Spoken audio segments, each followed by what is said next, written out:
Here we are, Florida LSU week.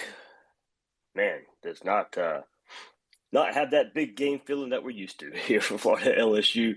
Mostly both teams this year playing into that. Last year, of course, still Florida still had everything to play for. Upset happens. No need to rehash that, but this kind of the trend of this game. Have to go back to 2 years ago, 2019, before it had that.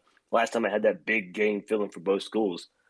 It'll get there again, of course. LSU and Ed Orgeron, that's a ticking time bomb right now. That's not lasting much longer, win or lose versus Florida. You talk to people around there close to that program, it's only a matter of time before that goes away.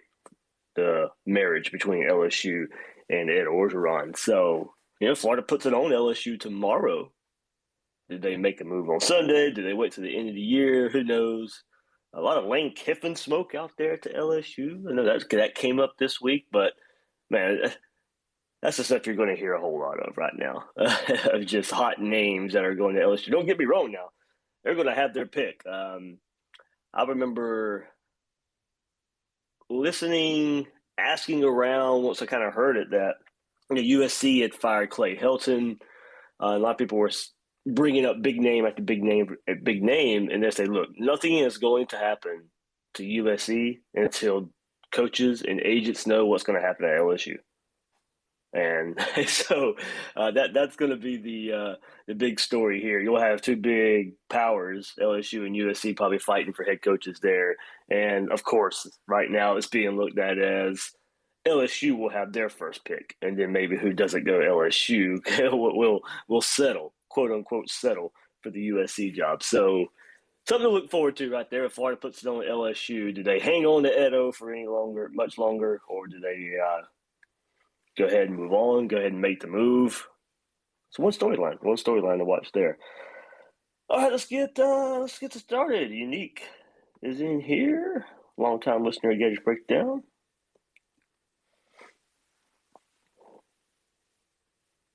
Hey, man. Hey, what's up, Dave? Not much, man. Enjoying this Friday morning. Hey, man, I got one request. Mm-hmm. That was that Danny Etlin? Yeah. Can we get one of those in the red zone, man? Well, hey, hopefully not in the red zone. Hopefully LSU doesn't reach the red zone. Yeah, man. I haven't seen we haven't had a linebacker hit like that since. That's the last time I've seen that, man. It's like that'd be nice, or one of the safeties come up and lay a hit like that. Look, I even saw there was a highlight going around this morning of Matt Elam with a big hit in 2012. Coming up from the safety position, and I think LSU was running some kind of wide receiver reverse or something like that. And then he lays the wood to a LSU offensive player as well. So we need some more of that. We need some more of those big time hits of defense. We talk about lack of turnovers on defense, but you're right. Hits like that, game changing hits, and the hype up hits. There's not many of those either. It's been a long time, because that changed the game. There, we knew when that happened. We was like, okay, this is going to the end right here. This is going to be a dog fight. Yeah, that was Vashawn Joseph's announcement to Gator Nation there. I think he was a redshirt freshman or something. At the time, I think. The crazy part about it, I kind of remember the Florida fans, like, we weren't so hype about those linebackers then, but I think we would die for it. I mean, hey, Vashawn Joseph ended up being pretty good too. And he had that one down year, and then he bounced back and had a pretty good ending to his Gator career there. And you're right. When comparing, we take that in a heartbeat right now. Yeah, we'll take that ASAP. I mean, we probably got it on paper better, looks better, but for us linebackers, and they're coming around. Luckily they identified the Jeremiah Moon thing in preseason camp, because if they had never made that move, and then Ventrell Miller goes down, we'd be hurting right now. We'll be hurting. But Diabate's still versatile. I still Still probably too light for the position, but he's playing better than he did last year as he was learning the position. And then Tyron Hopper's been a welcome addition. Hey, look, and maybe I said it last week on here. I think I tweeted it the day before. We got our 3 linebackers on the field at the same time in the second half of the game last week. We had Moon, Diabate, and Hopper out there all together last week. And maybe we get some more of that coming up. How much do you think we because it's the game before Georgia. We got a bye week, but I mean, I can already tell we get up on them. With Dan Mullen's history, I just think he pulls back some. Just the sake of Georgia, I mean, I don't see us getting away with this just because of that game. I mean, Dan said he doesn't do it, but I think we all know he does it. That goes into it. I had the question yesterday for the Gators Breakdown Plus members in that chat, and then there was a question to ask about how much does Florida lean on the run game this game, and I was like, first of all, you have to because it's your identity. Second of all, LSU stinks at stopping the run. So it may look conservative, as I said. When you run the ball, it's going to get labeled conservative in a way. But if that's your identity, if that's what you excel at, then that's what you do. But also, with that, some of those deep field shots should be there. I mean, if LSU is going to be focused on stopping the run, that's what Florida does. If it gets rolling, there's going to be plenty of time for play action passes down the field. So, you can still play aggressive within a run scheme, and that's what I'm looking for Florida. But you're right. If Florida gets up big, and look, it may not even matter. If Florida gets up big, LSU just may throw in the towel. Yeah. So, I mean, that's the status of that program right now.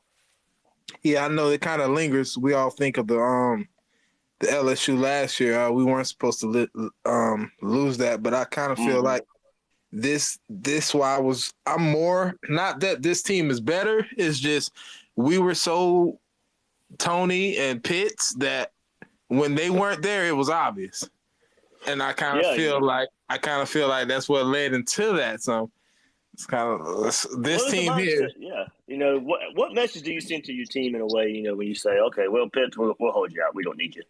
And then the team probably takes on that mantra a little bit too, and then just took LSU for granted last year. And we saw the outcome. So I don't think that taking for granted will happen this year. But as you said, it has kind of just been Mullen's MO to if they get up, we'll see. But I'm like you, stay aggressive.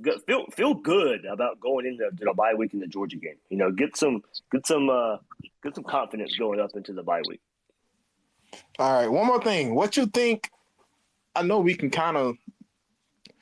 I mean, it's really it's still LSU. That's just still in the back of my mind. Yeah, so it's like I'm not gonna sit here and act like we're gonna sit here and practice, but with the news coming out, they're still a talented team. They're dealing with a ton of injuries right now. But if they go out there and play their best game, it can be a game. It can be a game, right? So I mean, I just feel like we need to work on that pass because it isn't the guy. What's the guy from Georgia out next game? Wasn't that the same guy that went out last year? No. This is that wasn't him. He transferred in from Clemson. This is his first year. Okay. Yep. All right. Yep. All right, Dave. All right, man. Thanks for hopping in. Yep. Tony Aguilini. Bringing him in. What's up, Tony? Hopefully, guys. It says you're speaking, but I don't hear you. This is some kind of Twitter Spaces issue here. I don't know. Sometimes you may have to mute your mic and mute it, unmute it, and see if that'll work. But I see you're in here. But yeah, Florida, LSU, as I said, the camaraderie around this game's not there, but still an important game for Florida. And honestly, we just want to see this team play good no matter who it is, no matter who's the opponent. We want to see Florida go out there and play a complete game. And that just hasn't happened a whole lot. Probably since last year's Georgia Arkansas games, and that the defense was bad, so we know that. I'm just saying for putting it together for 4 quarters, Florida was still just throwing the ball over the field and trying. And a lot of people will go back and point to last year's Georgia game. It's kind of inconsistent too. The slow start, not really doing anything in the second half.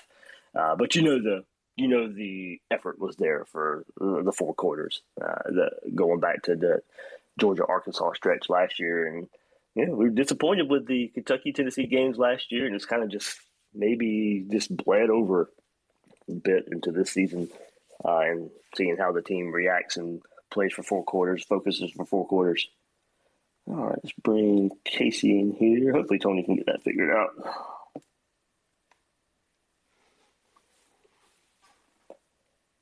All right, Casey, your mic's on mute right now, but you can unmute it and hop on in if you're ready.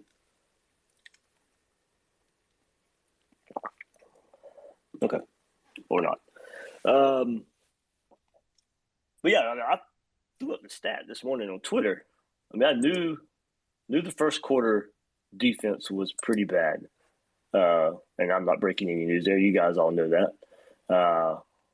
But the stat here, and I threw up this morning, 82nd in the country is as Florida defense in first quarter scoring, giving up 6.3 points in the first quarter this year. 82nd in the country there. But then ranks 3rd in the country in second quarter scoring against, with 1.17 points given up in the second quarter. So we stress the fast start from defense all the time. And now numbers sitting there really proving it that Florida's got to get off to better starts on defense in the first quarter of games. Let me bring Rich in here.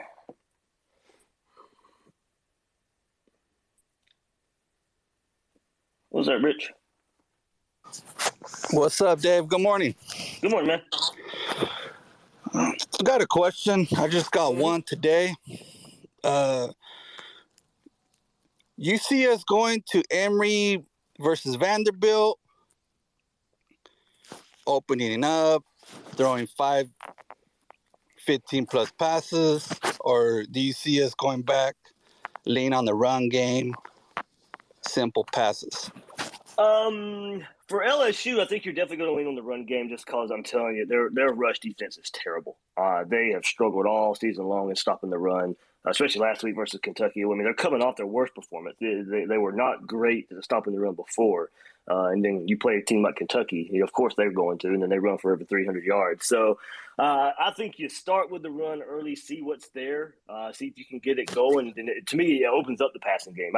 I'd love to see it mix this game. I think Emory still needs the confidence to do it. We still need to see him do it versus an opponent that can actually somewhat stop it as well. Vanderbilt wasn't going to stop you no matter what you were doing. But a lot of those same concepts, a lot of those same passes were there versus Kentucky as well. Emory just didn't pull the trigger. Didn't release the ball. There's guys open down the field. I think they saw that. I think they focused on it in the off week, or not off week, but in preparation for Vanderbilt. And all right, if they're there, you've got to pull the trigger. So you'd like to see some better placement, some better ball placement going down the field. But at least he was seeing it. At least he was letting it go and giving his wide receivers a chance to make a play. They weren't overthrows, 5-10 yards over the wide receiver head. At least he gave him a chance to make a play on it. Now you just want to see the ball placement and better mechanics to get the ball to the receiver, hopefully in stride, so the receiver doesn't have to slow down a whole lot like they were versus Vanderbilt. But I want to see it one more time before I'm going to ready be fully buy in, saying, all right, it's going to be part of Emory's arsenal now of his game. Still think there's a ceiling for Emory Jones. I don't think he's reached it yet, but how far is he away from it? And part of it is going downfield with more accuracy. But to start with, I think Florida, just because of who they're playing and what LSU struggles with right now, I think the run game is going to be a huge focus, leading to some big passes. I don't think number of passes is something we should really look for. I don't think the numbers will be too high. But when he does drop back to throw it, is the big play there, especially if the run game's working. All right, one more thing. You think with this rotation, running backs getting 5 or 6 carries per game, you think that's hurting us recruiting? I think it's a good point. Honestly, I think yeah. I don't know. I haven't necessarily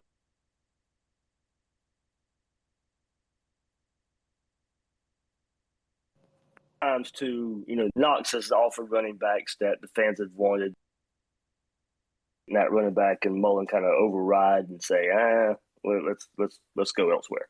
But you end up getting Bowman anyway in the end. So, we'll see how that ends up playing out for his career.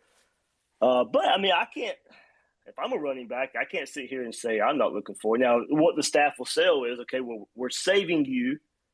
You won't get as many carries. You won't get hit over and over again. We're going to lengthen your career by playing this way and playing this, playing this style of offense. And whenever you do go to the NFL, you don't have a lot of mileage on you, and hopefully your career lasts longer. But also, you're not getting a chance to showcase your skills a whole lot with these limited carries. So I can see it definitely affecting the running back position for the Gators. You look at it and you sit here and say, Mullen, as an offensive coordinator at Florida, as a head coach at Mississippi State, has probably never had this kind of depth at running back with this level of talent.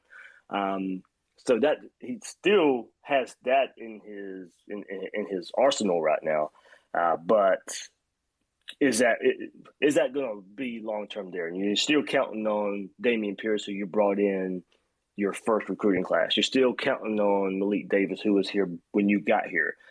So what happened? I think we all like what we see from Naquan Wright so far, and then you hope Lingard and Bowman kind of continue that. I think if they're going to play this run-focused offense, I think as long as you still see the production you're seeing this year, I think that can go a long way and get some of the running backs. But you look at the quarterbacks Dan Mullen's recruited so far, and you got Evers committed, and you got Del Rio and Kitna in the wings, waiting after AR and Emory.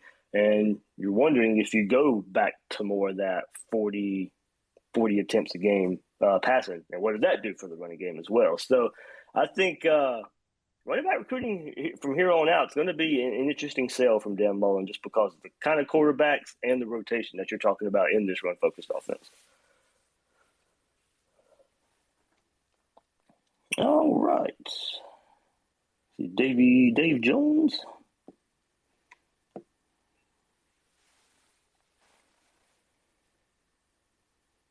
I think it's connecting here.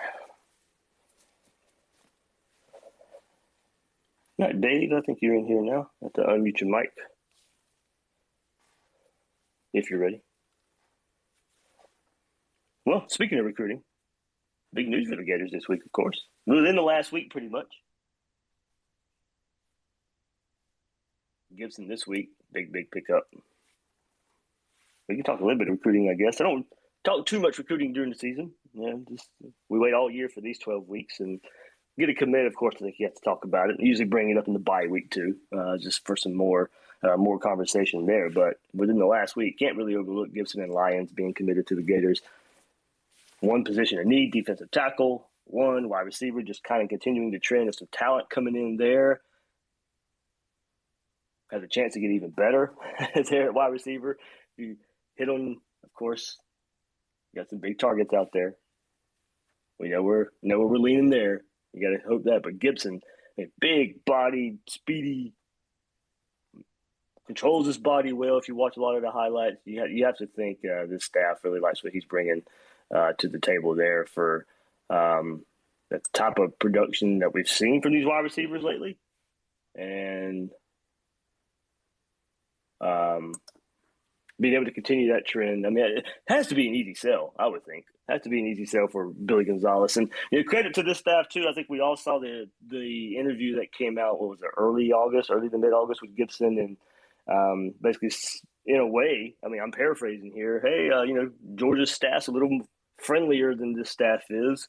Okay. A couple months later, you're committing to the Gators. So credit to Dan Mullen for mending whatever fence needed to be mended, and Billy Gonzalez for being able to sell the production of these Gator receivers. Dan Mullen being able to sell the production of these Gator receivers in recent years, and I think that goes a long way in getting a player like Gibson.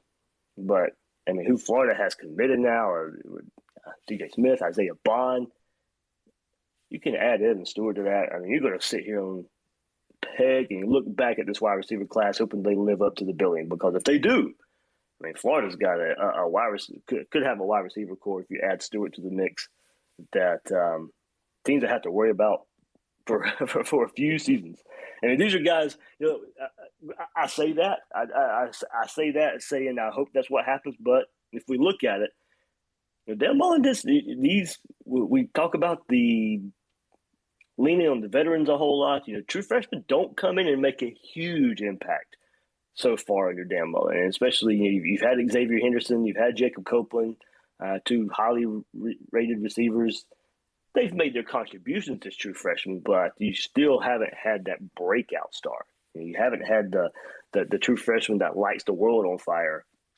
And you get a receiver class like this, especially with Evan Stewart. I mean, come on, he's the biggest target out there remaining for Florida, third-ranked player in the country on 24/7, number one ranked wide receiver. You had into this mix with what you already got in Jaden Gibson, and you're hoping that you get some true freshmen that can kind of contribute right away there, for especially at the receiver position. So we talked about that. Rich brought up the running back rotation too, hurting recruiting. Luckily, Florida leaning on a whole lot of veterans at that wide receiver position. It's not necessarily, it doesn't look like it's necessarily hurting that position all too much either, as far as on the recruiting trail. All right, let's bring MJ in here. I'm hoping space is working right, because I know some people have gotten here and haven't been able to speak. So, MJ, I hope it's working for you. Testing, 1, 2. There we go. Yep, gotcha. Yeah, to kind of piggyback off that with receivers and kind of going hard in the paint there. One question I kind of have to pie in the sky: what's it going to take for Dan Mullen just to let EJ or AR just cut it loose through the air? Well, if you ask Dan Mullen, it's going to be however the defense lines up. So we'll see what that means. And I kind of bring it up to the point too this week or this game, and brought it up already. Playing LSU, you don't overthink it. And I know we want to be aggressive. I know we want to see the ball throw down the field. It needs to be within the scheme of the offense this week. I mean, now don't get me wrong, LSU could come out and completely try and sell out on the run, and there'll be plenty of one-on-one opportunities. And I won't necessarily be surprised if Florida comes out and throws it more than I think they will versus LSU, just because LSU knows what Florida's identity is. They know they've struggled in the run game. They may try and do everything they possibly can to let Florida not get the run game going. So, I mean, you could look at tomorrow's game with a lot more pass attempts than we think, just because LSU may just sell out stopping the run. So that might be something to look for early, is how LSU lines up. And if that's the case, if Dan Mullen is truthful in a whole lot, because you can't tell me they didn't focus on it. He sits there and will tell us in the media that it's all dependent on what the defense lines up, if we're going to take shots downfield or not. Okay. Well, I think it was clearly a focus between Kentucky and Vanderbilt weeks that you wanted to work on a downfield passing game. This wasn't completely based on what the defense and the defensive looks you were getting and going down the field. So, credit Emory for finding the right guy down the field. But I'd be cautious looking forward versus LSU, just because I think you should be able to line up and run the ball on them pretty well. Georgia, that might be probably will have to be part of the game plan. We'll see, especially because of their injuries they're facing now in the defensive backfield. There may be an opportunity, but you got to have time to throw, and you got to have a quarterback that's able to take advantage and not get worked up by a ferocious front seven that Georgia's going to bring to the table. So a lot of it's going to be the confidence he has with Emory and AR. I don't necessarily think you have to see it versus LSU, but if you want to win versus Georgia, I don't think you're going to be able to line up with this Gator run identity right now and be able to run the ball on them. You're going to have to make some big throws. And then, Florida's got a bye week to help get prepared for Georgia in that regard. Gotcha. And kind of going back to the point with like these standout freshmen, these standout breakout players, I feel like that's so infrequent. A lot of the time they made like a big game or something like that, one or two, but it's not like the end all. I feel like people focus on that too hard. College football is a big sport, and I don't know. I don't see the point in everyone hoping to find that next Trevor Lawrence or, Maurice Claret, Tim Tebow, whatever, because they just come around so frequently. I'm not necessarily thinking of that level, but, like George Pickens at Georgia a couple years ago. You knew he was going to be a good receiver. He steps in as a freshman, and he's kind of an instant impact. I'm not necessarily saying huge, like Heisman conversation freshman, but instant impact guys that can come in and demand production. That's just what I'm kind of looking for, and I'm not necessarily sure. Dan Mullen relies on freshmen to do that. I think a guy would have to come in and just completely blow him away for him to, put a freshman out there in that regard. Yeah, I'm hoping to maybe see Henderson and Frazier's on the field at the same time. I think that would be huge. Yeah, credit to Frazier's, man. Kind of just come out of nowhere in that Kentucky game. He hasn't really done much to that point of the season, and gets his first touchdown versus Kentucky a couple of weeks ago. Gets another touchdown last week. So kind of just out of nowhere, Frazier's coming in and getting some stats there for the Gators. Gotcha. I came in kind of late. So how you feel about Saturday, Dave? I'm living my last question. Yeah, I feel pretty good. Everybody can go listen to the LSU preview episode that's out there if you haven't done so yet. But I won't. I won't. Keep too much. I got just a 2-touchdown win for Florida. 34-20, I think was my score. So I think Florida gets up, just kind of stays in control there. You won't necessarily feel great about the outcome the whole time as far as, all right, we got this wrapped up. But I think you'll feel comfortable saying, okay, we got a lead. Don't necessarily see LSU coming back, but it'll hang back in the back of your mind just a little bit until that clock reads zeros. But I think just the status of LSU right now, everything they're dealing with, what they're struggling in is what Florida does so well, running the ball. So I do think it plays out like we pretty much think it should play out with Florida's run game, honestly, just taking over. Sweet. All right. Thanks, Dave. Thanks, man.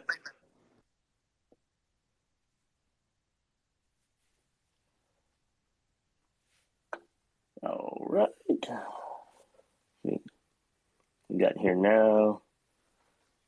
JUTV, you're in here.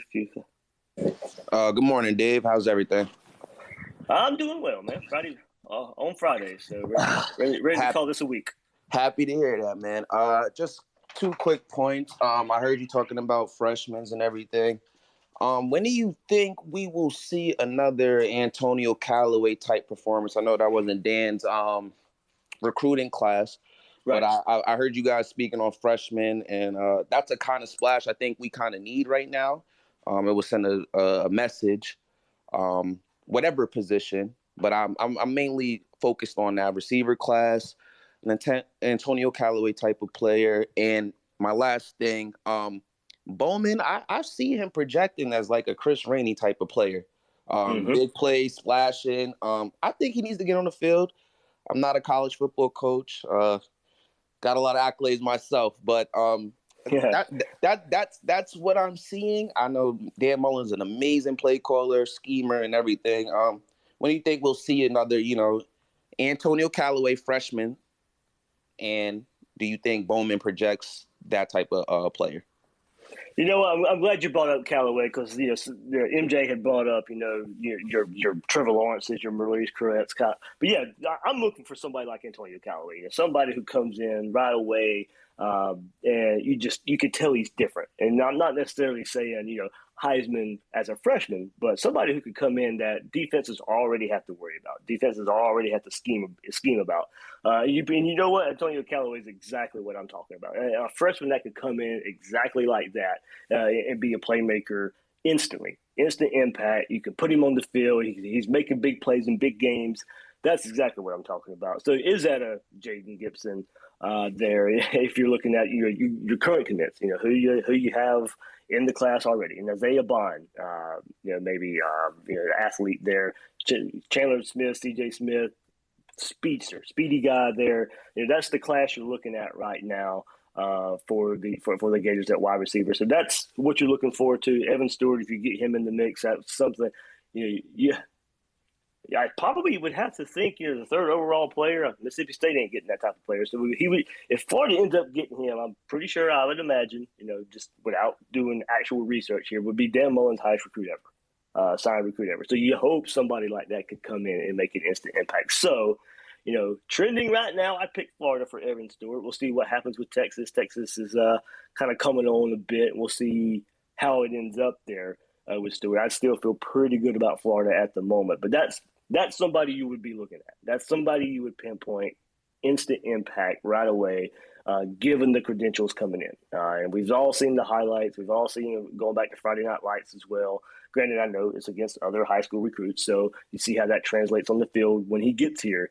But go up and get it, physical style of receiver. That's the type of player you're looking for to come in and make an instant impact. So hopefully Florida can come in, in the end and scoop up that type of wide receiver.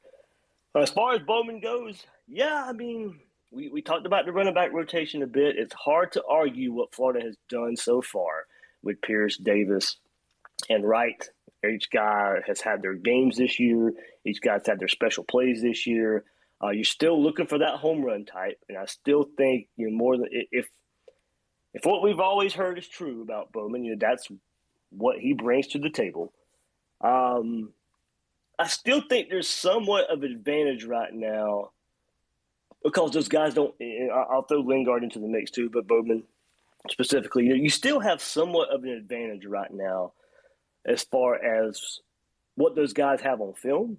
I don't think you can sit here and say right now there's a lot out there to go by. And Dan Mullen but it's also hard to argue with the way he approaches it because of the pass catching ability of running backs and the ability to help pass block. And we've seen, at least I know Davis and Pierce at least so far this year, make some big blocks in some big-time games from the running back position. And I don't think Dan Mullen's going to overlook that. Florida hasn't given up a ton of sacks this year, 3 or 4 all year, I believe. And then I'm telling you, go back and watch the Alabama game, and Alabama's probably getting a sack if Malik Davis doesn't pick up a block. And so you see that might be why a young player like Bowman's not on the field. I'm not saying that's not why he's on the field. But if you got a veteran that can just do it all, you're not going to take him off the field, especially in a game like that, and try and put your quarterback in a bad position because of a young player out there. But I do think there's the advantage right now of those guys not being out there enough to where you can still – the teams aren't going to know if right now with what's on film out there if DeMarcus Bowman can't really pass block. Or if DeMarcus Bowman can't really catch out of the backfield. And I know we've seen up and down from that this year so far, just a limited time that he's been on the field so far this year. So I still think there's that element of quote-unquote surprise that a player like DeMarcus Bowman brings you right now. And can you find a way to manufacture a big play with if his big play ability lives up to the credentials that he has, is that big play there if you can draw it up? You're playing Georgia. Georgia hasn't seen a lot of DeMarcus Bowman. He lines up beside Emory. You have a speed option with Bowman, or he flares out of the backfield, and it's an easy catch for him. He gets his eyes upfield, and he makes a big play happen by getting on the outside.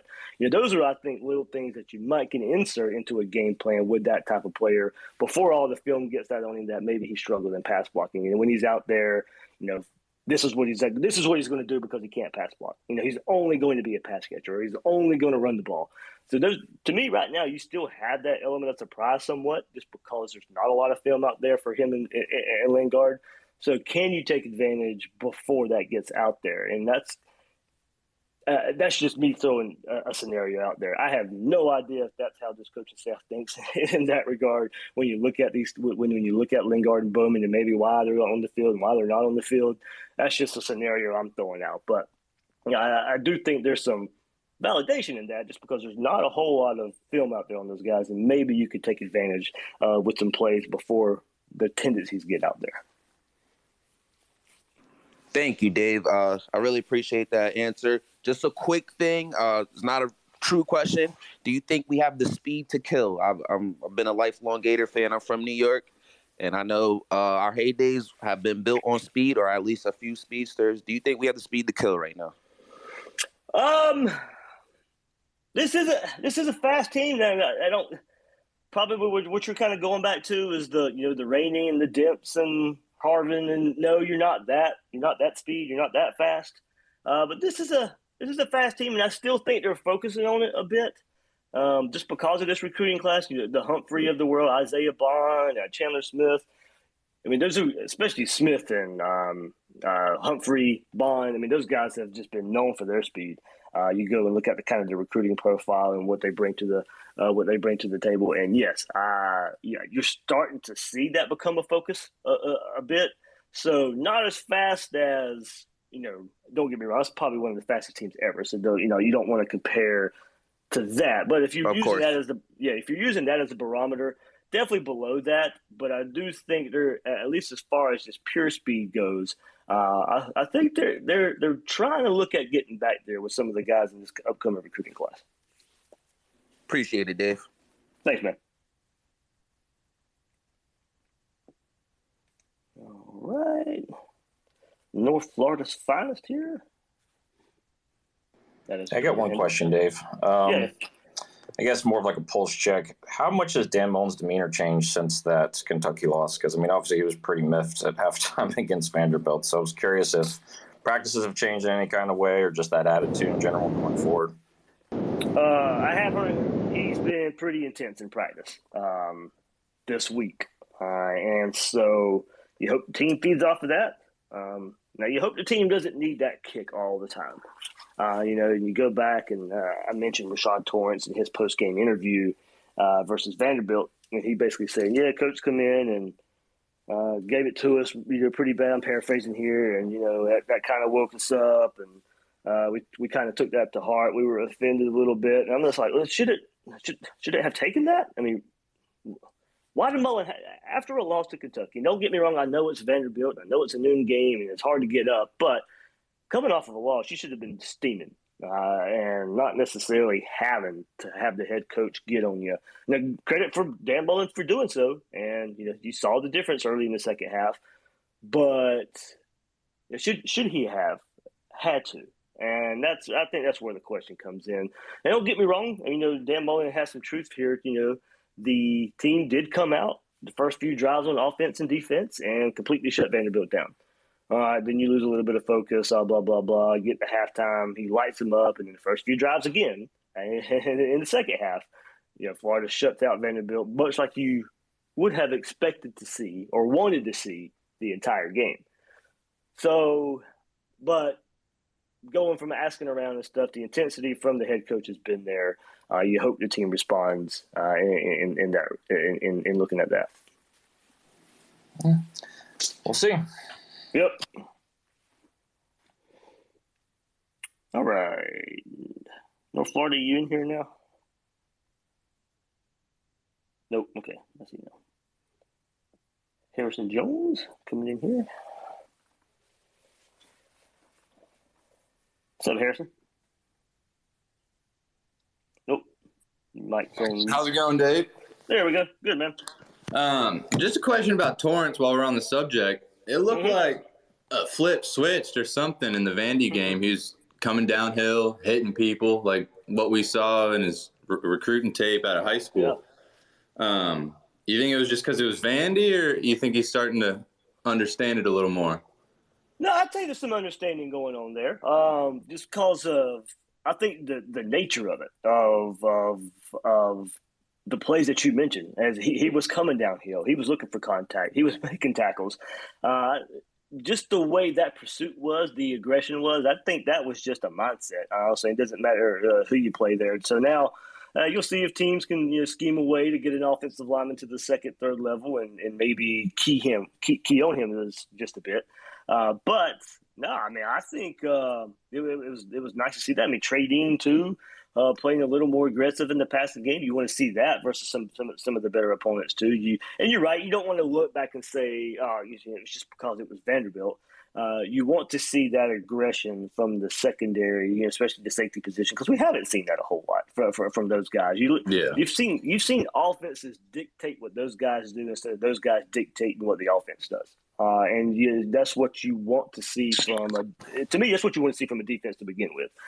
So hopefully you get Elam back this week. That is strengthened. Hopefully you get Elam back this week. I know we've kind of just been strung along a little bit with that one. From all I've heard, he's going to play versus LSU. So you get him back this week. You got a second cornerback spot with some depth now with Marshall and Helm. I'm eager to see getting Elam back, how that affects the whole secondary. Because of course, it's only going to help the secondary. I want to see how much it actually helps the secondary. Yeah, no, I hear you. Because I think that's the only thing we've been missing really in the secondary is the aggression that we've seen in previous years. Yeah, I mean, so now you have a lot of trust there getting Elam back. You have some trust there with Marshall and Helm getting a lot more reps when Elam's out. And now coming off of performance that you've seen from Trey Dean and Rashad Torrance recently, hopefully that secondary starts playing with a little more confidence than we've seen in recent years.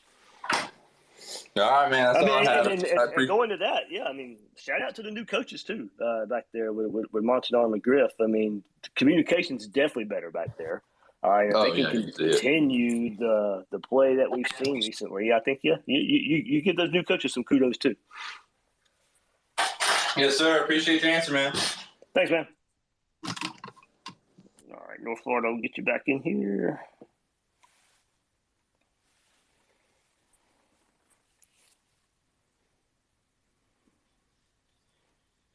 All right, you're in here now. All right. I think your mic's on mute. Do that. Get you in here. There we go. Dave, can you hear me? All good. I was going to something else about Bowman not playing is, with Malik Davis playing good, and I think Pierce and Wright are both going to play in the NFL. So, I mean, it's hard to get snaps to somebody that young when you got players in front of him that good. And also another thing about the true freshman making an impact, which is something I think about Mullen, is I wonder if he's reluctant to play the younger guys because he's always really had lower recruits that had to develop before they made an impact. Because, I mean, you talk about Claret and Trevor Lawrence and even Tua. I mean, they were the elite of the elite recruits that were known to be. So, I mean, I lost my train of the one that he brought up earlier, the receiver from Florida, he was kind of an exception to the rule of three-star making an impact, or even, this kind of an exception as opposed to the elite recruits that come in and do that. So that's a good point. Dan Mullen's history at Mississippi State, he wasn't going to get many true freshmen that could come in and play right away. And we thought, one of the biggest differences for him coming from Mississippi State to Florida is you got that logo on your chest and you can go recruit better. And of course, he's recruiting better than he did at Mississippi State. That's just going to be by default at Florida. And of course, we want to see him pick it up a bit more and get some of the elites out there. But that's a good point of him just being so used to that and coaching at Mississippi State and having to develop guys. And look, you got to develop everywhere. We've always said the development of 4 and 5 stars is what wins you national championships. Of course, development matters, but develop on a certain talent level. That's where you start competing for championships. And it's a good point that he hasn't had that many to start with a base talent level, and. It has gotten better, and like I said, you've had Xavier Henderson, you have your Jacob Copelands of the world, highly ranked receivers. Those guys have contributed as freshmen, but you're still just looking for that instant impact big player that can come in. And I'm not saying Percy Harvin. I mean, of course we're looking for that, but that's trying to get that. You're setting yourself up for disappointment every single year if that's what you're looking for. But I mean, maybe Antonio Callaway to a point too, just because his impact that way. But you're looking for something like that. And that's all I'm trying to say there.